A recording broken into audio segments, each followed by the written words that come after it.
Nandamuri Ramulu CIT రాష్ట్ర కోశాధికారి ఈరోజు దేశవ్యాప్తంగా కార్మిక సమ్మె గ్రామీణ భారత్ బంధు జయప్రదంగా జరుగుతుంది.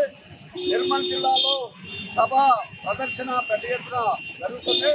ప్రధానంగా మోడీ అధికారంలోకి వచ్చిన తర్వాత కార్మిక వ్యతిరేక కోర్సులు తీసుకొచ్చి కార్మిక వర్గం పోరాడి సాధిస్తున్నటువంటి చట్టాలను మొత్తం కూడా రద్దు చేశారు.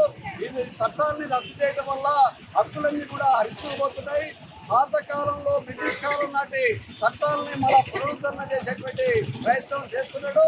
అందుకనే ఈ చట్టాలని రక్షించుకోవాలని మోడీ తెచ్చినటువంటి 4 లేబర్ కోడ్లని వెంటనే ఉపసంహరించుకోవాలని, కార్మికులందరికీ నెలకు 26,000 రూపాయలు కనీస వేతనం ఇవ్వాలని, కనీస పెన్షన్ 10,000 రూపాయలు ఇవ్వాలని, పెరిగిన ధరల్ని తగ్గించాలని, అసంఘటిత కార్మికులకి సమగ్ర చట్టం తీసుకురావాలని, స్కీమ్ వర్కర్లందరికీ ప్రభుత్వ ఉద్యోగులుగా గుర్తించాలని ఈ డిమాండ్ల మీద దేశవ్యాప్త సమ్మె జరుగుతుంది. అంతేకాదు ఇలా రైతులు పండించినప్పటికీ గిట్టుబాటు ధర ఉండాలని చెప్పేసి, రైతుల రుణాలని మాఫీ చేయాలని చెప్పేసి ఈ పోరాటాలు జరుగుతుంది. ఆ పోరాటానికి కూడా మొత్తం కార్మిక వర్గం మద్దతుగా నిలబడుతుంది.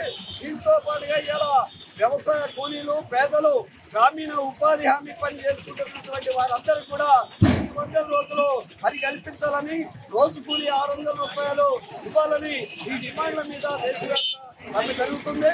ఈ సమ్మె మొత్తం కూడా ఈ ప్రభుత్వ విధానాలకు వ్యతిరేకంగా మోడీ అనుసరిస్తున్న కార్మిక రైతు వ్యతిరేక విధానాలకు వ్యతిరేకంగా సాగుతుంది.